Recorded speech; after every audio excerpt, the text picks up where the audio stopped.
मेरठ हत्याकांड में पुलिस से बड़ी चूक। छूट जाएंगे सौरभ के कातिल।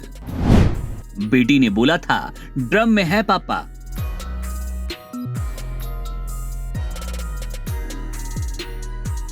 उत्तर प्रदेश के मेरठ में एक सनसनीखेज हत्याकांड ने पुलिस की लापरवाही को उजागर कर दिया और ये मामला अब शहर में चर्चा का विषय बन गया। सौरभ की हत्या ने न केवल एक भयानक अपराध को जन्म दिया था, बल्कि पुलिस की गंभीर चूक ने इस मामले को और भी जटिल बना दिया। हत्याकांड का मुख्य आरोपी साहिल था और उसकी साजिश में मुस्कान का हाथ। पुलिस ने पहले क्राइम सीन पर पहुंचकर जांच शुरू की, लेकिन वहां एक बड़ी चूक हुई।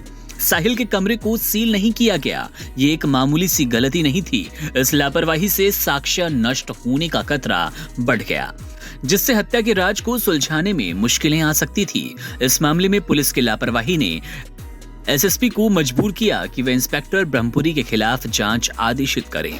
अब पुलिस ये जानने की कोशिश कर रही है कि साहिल के कमरे को सील क्यों नहीं किया गया और क्या इसके पीछे किसी पुलिसकर्मी की मिलीभगत या सिर्फ लापरवाही थी। मुस्कान, जो कि इस हत्या की मास्टरमाइंड थी, अपने खतरनाक इरादों को अंजाम देने के लिए जरूरी सामान खरीदा था। खैर नगर की एक मेडिकल स्टोर से दवाइयां, शारदा रोड से चाकू और सीमेंट और जली कोठी से ड्रम खरीदे गए। पुलिस ने इन जगहों पर जांच की, लेकिन सीसीटीवी फुटेज गायब हो चुके थे। 15 दिन का वक्त बीत चुका था और ज्यादातर जगहों के सीसीटीवी बैकअप अब डिलीट हो चुके थे।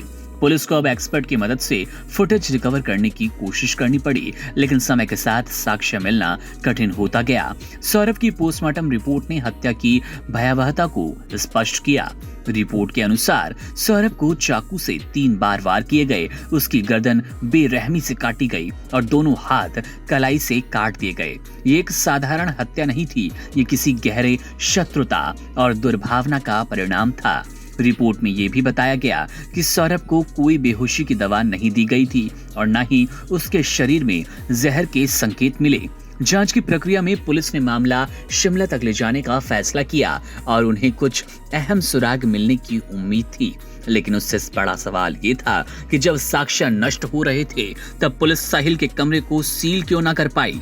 एसएसपी के निर्देश पर इस लापरवाही की जांच शुरू हो चुकी थी और एसपी सिटी आयुष विक्रम सिंह ने इस मामले की गंभीरता को महसूस किया। शुरुआत में इस मामले की जांच एसएसआई ब्रह्मपुरी कर्मवीर सिंह को सौंपी गई, लेकिन बाद में जिम्मेदारी इंस्पेक्टर ब्रह्मपुरी को दी गई। जब ये साबित हुआ कि उन्होंने लापरवाही बरती तो उनकी जांच वापस ली गई, उनके खिलाफ भी कार्रवाई शुरू कर दी गई। अब इस मामले की निगरानी और चार्जशीट दाखिल होने का जिम्मा उन्हें ही सौंपा गया। ये मामला अब पुलिस की लापरवाही, साजिश और गंभीर अपराधों के ताने बाने को उजागर करता है। जांच का हर कदम पुलिस के लिए चुनौती बन चुका था और सच सामने लाने के लिए हर एक सुराग की तलाश लगातार जारी है।